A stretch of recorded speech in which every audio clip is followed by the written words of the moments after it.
আসসালামু আলাইকুম প্রিয় দর্শক, আজ আমি আপনাদেরকে 10টি প্রতিদিনের জিকিরের সম্পর্কে জানাতে চলেছি।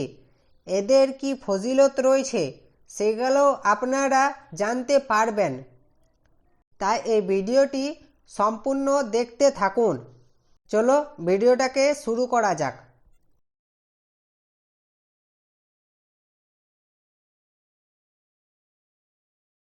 1 নম্বর, আস্তাগফিরুল্লাহ। রসুল সাল্লাল্লাহু আলাইহি ওয়াসাল্লাম বলেছেন, আমার অন্তরে কখনো কখনো অলসতা দেখা দেয়, তাই আমি দৈনিক 100 বার ইস্তিগফার বা আল্লাহর নিকট ক্ষমা প্রার্থনা করে থাকি। 2. সুবহানাল্লাহ। প্রতিদিন 100 বার সুবহানাল্লাহ পাঠ করলে 1000 সওয়াব লেখা হয় এবং 1000 গুনাহ মাফ হয়। 3. আলহামদুলিল্লাহ। আলহামদুলিল্লাহ মিজানের পাল্লাকে ভারী করে দেয় এবং সর্ব উত্তম দোয়া। 4. লা ইলাহা ইল্লাল্লাহ, সর্ব উত্তম জিকির। 5.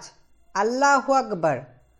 রসুল সাল্লাল্লাহু আলাইহি ওয়াসাল্লাম বলেছেন, যে ব্যক্তি প্রত্যেক নামাজের পর 33 বার সুবহানাল্লাহ, 33 বার আলহামদুলিল্লাহ, 33 বার আল্লাহু আকবার পড়ে এবং 100 বার পূরণ করার জন্য লা ইলাহা ইল্লাল্লাহু ওয়াহদাহু লা শারীকা লাহু লাহুল মুলক ওয়া লাহুল হামদ ওয়া হুয়া আলা কুল্লি শাইইন কাদির পড়ে তার সমস্ত গুনাহ ক্ষমা করে দেওয়া হয়, যদিও তা পাহাড়ের সমানও হয়। 6 নম্বর, সুবহানাল্লাহি ওয়া বিহামদিহি। যে ব্যক্তি সুবহানাল্লাহি ওয়া বিহামদিহি প্রত্যেক দিন 100 বার পাঠ করবে, সমুদ্র ফেনার পরিমাণ সগীরা গুনাহ থাকলেও তাকে মাফ করে দেওয়া হবে। 7. সুবহানাল্লাহি ওয়া বিহামদিহি সুবহানাল্লাহিল আযীম। নবী সাল্লাল্লাহু আলাইহি ওয়াসাল্লাম বলেছেন, সুবহানাল্লাহি ওয়া বিহামদিহি সুবহানাল্লাহিল আযীম। এই কালিমাগুলি জিহ্বার উচ্চারণে সহজ, মিজানের পাল্লায় ভারী, দয়াময় আল্লাহর নিকট প্রিয়। 8. সুবহানাল্লাহিল আযীম ওয়া বিহামদিহি। যে ব্যক্তি সুবহানাল্লাহিল আযীম ওয়া বিহামদিহি পাঠ করবে প্রতিবারে, তার জন্য জান্নাতে একটি করে জান্নাতি খেজুর গাছ রোপণ করা হবে।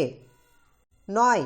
সুবহানাল্লাহ ওয়ালহামদুলিল্লাহ ওয়া লা ইলাহা ইল্লাল্লাহু আল্লাহু আকবার।